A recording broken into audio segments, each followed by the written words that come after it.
Well then. Huh. There goes $4.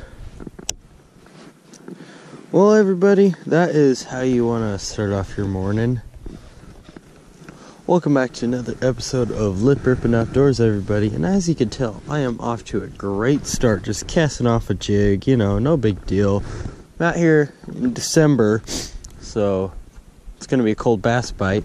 But down here at Lake Powell, trying to see if I could pick up myself a few largemouth, or even some smallies, on the shore here. Now, fishing slower just because, well, more finesse presentation, because obviously it's colder water, it's December, but I have no idea what to expect. The water is super low, so all this structure that is usually way underwater is now right at shore. Like this big old drop off right here that's right off shoreline, I was never here before, so I'm not sure where the fish are gonna be, if they're close to shore, far away from shore, deep water, shallow, no idea. I'm just hoping that I can figure out what they're doing, and then maybe if they let me, I could pick a few of them up. That'd be ideal. Tie on another jig and throw back in there. Hopefully this one doesn't fly off. Alright. New jig tied on. Fingers crossed. Hopefully this guy doesn't go flying off. Okay, that's how I was expecting my first cast to go. Already right off the bat, this jig on this cast is doing a lot better, considering it's still on the end of my line.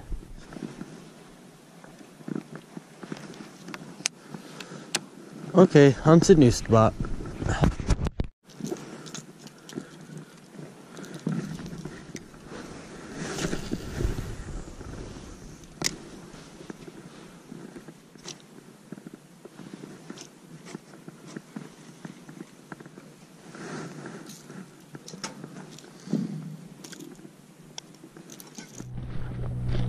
I'm gonna try out this point over here. Not gonna say that it looks promising or anything, but it does have me hopeful. Looks like this rock all continues down in a finger here, and it just stays shallow in the water right here. It drops off deeper on both sides, so hoping maybe something's hanging out around the sides of those drop-offs there.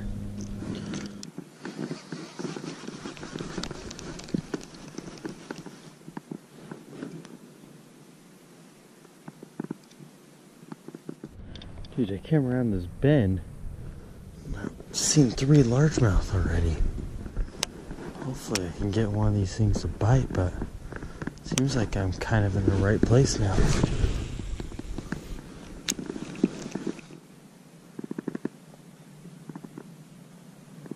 Oh, I think they got scared of my line.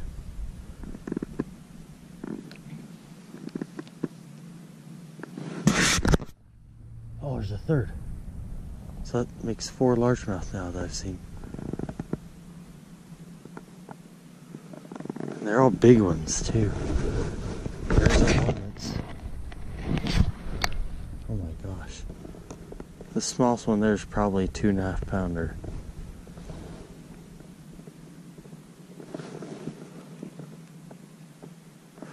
Oh, he's turning on my bait. Oh, he had it. He has it. I got him. Fish on. Yes. And there's 3 more in there. Nice. Dude, it's a nice Largie. Dude, get up here. Yes. Okay, that was the smaller one, but he ate. Oh, it's such a good sign. Oh, I don't want to scare the other fish, so I'm kind of stepping back a little bit. Oh, that feels so good, guys. You don't even know. Oh, cold water largemouth bass. Yes. Oh, it was awesome watching him eat this beaver bait and everything. Right on. No way, bro. Let's get this out of his mouth. Awesome. Oh, thank you so much. Oh, I've been trying to... This feels so good right now. Just gotta sometimes stop and appreciate these fish, but not for too long, because you need to get them back. Thank you for eating, bud. I was afraid that I'd spooked them. And he came homing in on something when I twitched my rod. I figured it was my craw. I twitched it again, and I felt weight. Yeah, I'm gonna release him over here so I don't spook those other ones. That's what's up. I found the largemouth in the winter. The biggest thing about bass fishing in the winter is finding the bass. The second biggest thing is getting them to bite. Oh, this guy took an old Texas rig beaver bait though. Oh, see you later, bro. Go back to the cold water. Heck yes. I hope those other fish are still hanging around. Oh, mission success, guys. Yes. Okay, let's see if we can get one of these other bass to bite. If they're still even there.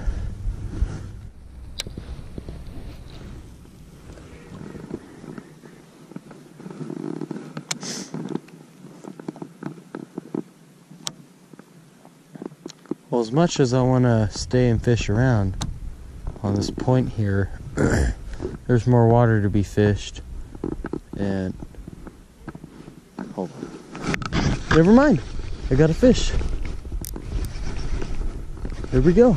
Oh, it's a smallmouth. Nice. I was just gonna say I'm gonna move because I don't know where the bass have gone, but oh, it's a nice smallmouth. Clearly, there are still a few bass here to be caught. Hey, kid, dude. Get up here, smallie. Oh, that's a way nice smallmouth right there. Oh, he's pinned. Yeah, you're not getting away, bud. Come here. Dude, that's a way nice smallie right there. Heck yeah. Dude, check it out. Smallie on the beaver. Now we're talking. Multi-species, buddy. I had a blast catching stripers last night. But now, it's day, striper stopped biting. It's time to go for smallmouth and largemouth. And I've successfully caught both species. Dude, that is a nice smallmouth bass right there. Check that guy out. Dude, he's eating well too. Healthy, buddy. Oh, you're such a pretty fish, bud. He doesn't have as much red on his teeth there as the largemouth did. Looks like he's been eating more on shad and whatnot. But dude, that's a nice, good chunky smallmouth right there. Oh, buddy, you're making me so happy. It's so good, dude. Alright, let's give this guy a good release. Winter smallmouth. Back into the cold, clear, clean, luscious water. Bud. Oh, I should have got that fish right there. That's a solid 2-pound smallmouth, and he's off. Oh, dude.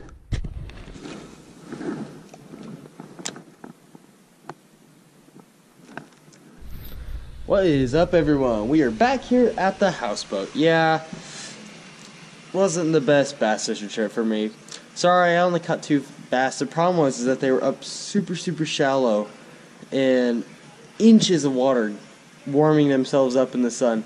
And I was up on top of the rocks, and they're in crystal clear water. So they could see me from a freaking mile away. And I cast, and the splash would either scare them, or just the cast itself would scare them, or I'd get it all perfect and they didn't even care about the lure. So that kind of sucked. But I came back here to the houseboat, and they're flaying up the stripers that we just caught in the end of the dock there. But check this out.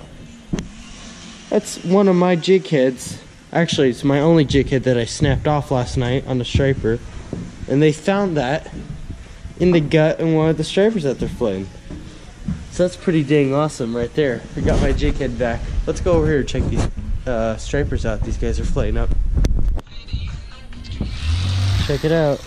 Cooler full of stripers from last night. Getting the fillet knife taken to them. You fillet them up. You don't even know. I can make your fish clap.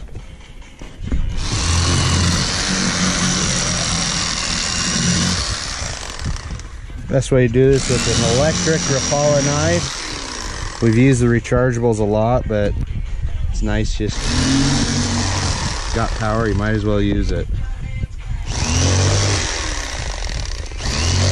Get that bloodline started and he takes care of that.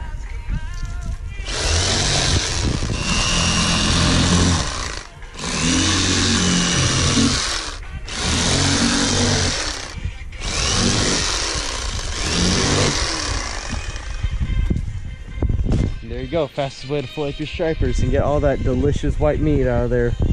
It's gonna make some good old tacos and sandwiches and whatnot. Are you going for catfish? Yep.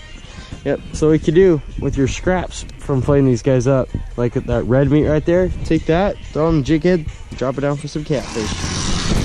This is exactly what I'm going to do. This is my brother's setup. We'll just drop that down with a piece of meat on it. Got a little chunk of striper meat there on the jig head. Let me go ahead and drop this bad boy down. And wait for a old kitty fish to bite. Get messed with Mr. Whiskers down there. Oh! Missed him. Dang it. Hey. Is my bait still there? No. No. Fishy, your bait's not still there. In fact, your hook's gone. He was there for a second. Well, Carly's hooked up on the catfish over there. Fisher just retied on one of his jig heads so he could get down there. And I just cut off that jerk bait. And I'm gonna go after Mr. Whiskers. Hey! Good job. Look, it's Carly's Mr. Whiskers. You let him go? There you go. Yeah, let that slimy whisker guy go. Oh man, he is taking off fast. Good job. Alright. Unfortunately, he didn't have a jig head in his mouth, so not the same Mr. Whiskers.